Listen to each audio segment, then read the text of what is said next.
This week we'll be talking about Orba, in-game purchases, Apple turning away smoky computers, and Boxer. Year and a half.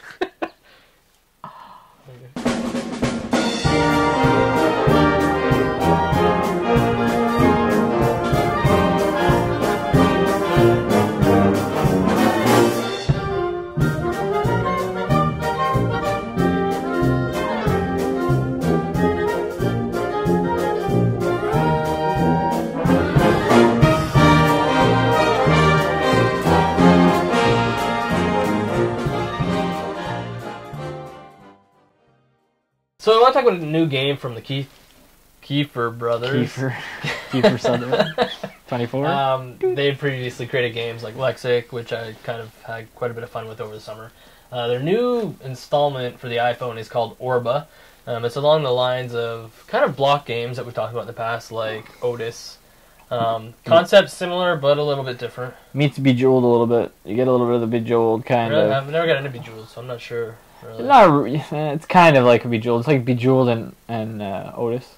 Yeah. So essentially what happens is you get a different colored orbs, and they kind of fill the screen from top to bottom, and then as the colors line up, you can kind of click them, and they disappear, and you get more points for the most colors you have grouped together. And the neat thing about this game, though, is it outlines the path, so you have to have more than two connected. Yeah.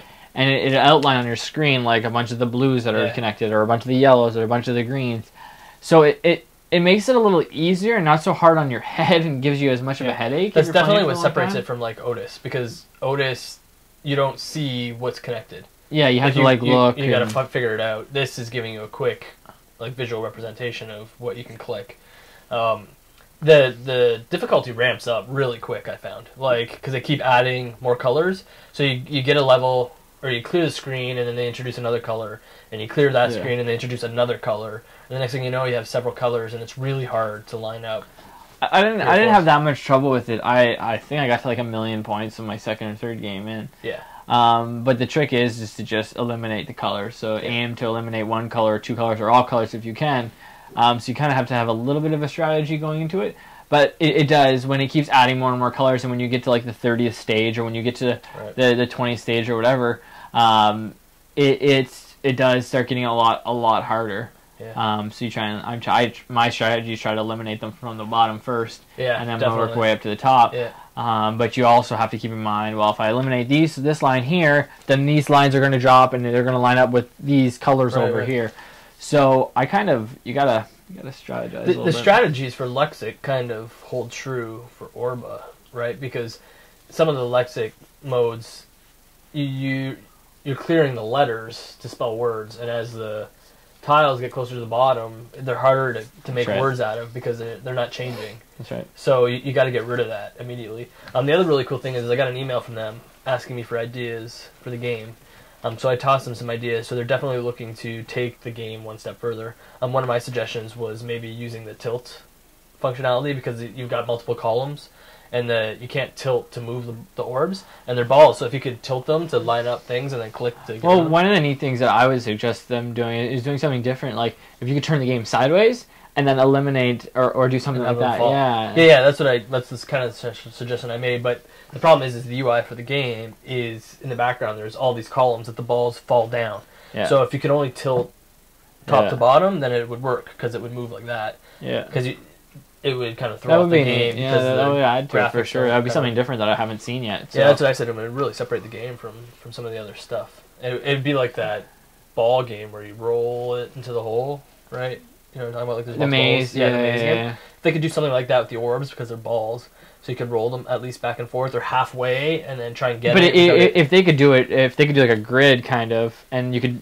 Up and down and left to right too. Cool. Then you could shift all the balls. Yeah, the game would change the game. You'd play a lot longer. You would just get stuck at level 30 and be like, okay, I can't do anything. Game over. And the balls come into the top. So, it was free when I downloaded it. Yeah, it's currently free. It's not going to always be free. They're looking to obviously kind of get a bit of a following going, testing out the game. But they will be charging in the future, I believe. That's a game plan. So you might want to go check it out now before it's $1.99, $2.99, or whatever. And I would definitely recommend it. It's not a 1 week game. It's a game you download and you keep on your iPhone and you don't delete it. Yeah, so if you like that, you might want to check out Lexic 2. It's developed by them as well, and it's a great game. So, yeah. Check it out. Well, the next thing I want to kind of actually debate with you about, something that's kind of really pissed me off a lot lately, is this whole concept of in-game purchasing.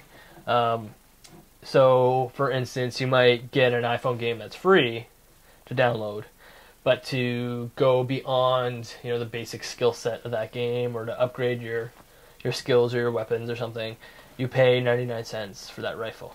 Right. So, at first, the concept was that you'd be able to just do aesthetics. So you want to change how your guy looks, you pay to do that. So it wouldn't really affect gameplay, but now it's starting to look like if you want to buy more advanced skills, you've got to pay to do that.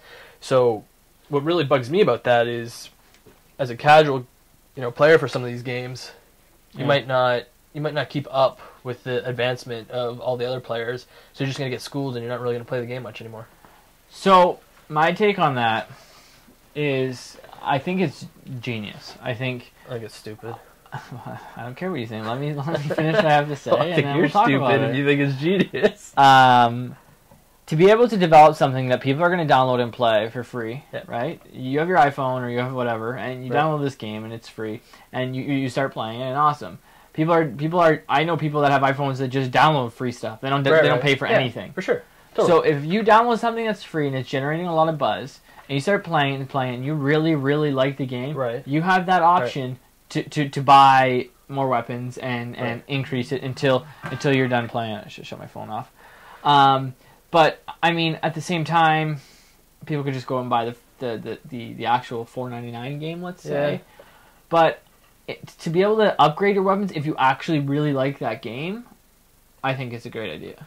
See, I think you're thinking about it from a developer standpoint, where it's like it's a great way to add extra income to your game, which it is. I can't argue with that, but I think it's the crappiest way to treat your consumers, because a lot of these games are new from design firms that are new that you don't have a history with. So you're trying out a bunch of games, and you're right, it's free, so you can try it. It's not a big thing.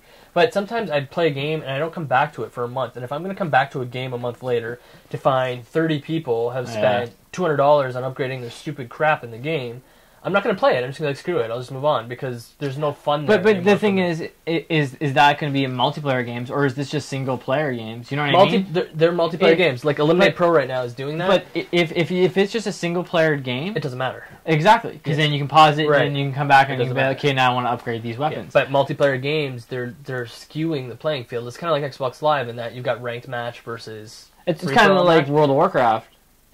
Yeah, but you stop playing World. Yeah, I know, but you stop playing World of Warcraft, and all your friends are level 80. Yeah, and you're like, crap. Wow, I really need to shut my phone off. Turn on silent. Yeah, I don't know. You made me fuck it up too. So I don't know. I would recommend developers to gain interest do that, but from a player standpoint, it'd be a bit of a pain in the butt. You definitely need to think it through, I think. Anyway, that was it for that. So a little bit of news that might be a little bit dated, but still something I wanted to rant about a little is, so AppleCare, right? A lot of people go and buy AppleCare when they get new computers. Sometimes it's like a couple $100. Yep. Sometimes it's like 50 if you get an iPod or whatever. But so you bring in your computer, something's broken, you still have AppleCare, you're wanting them to fix it. They crack it open and they see it's filled with nicotine, third-hand smoke residue, and they say, "Hell no!" And they give it back to them. And they say, "This is full of hazardous materials. We're not fixing this. You're on your own. You can go pay to get it fixed somewhere else. We're not touching it." That sucks, man. It teaches you a lesson. Don't smoke. I know.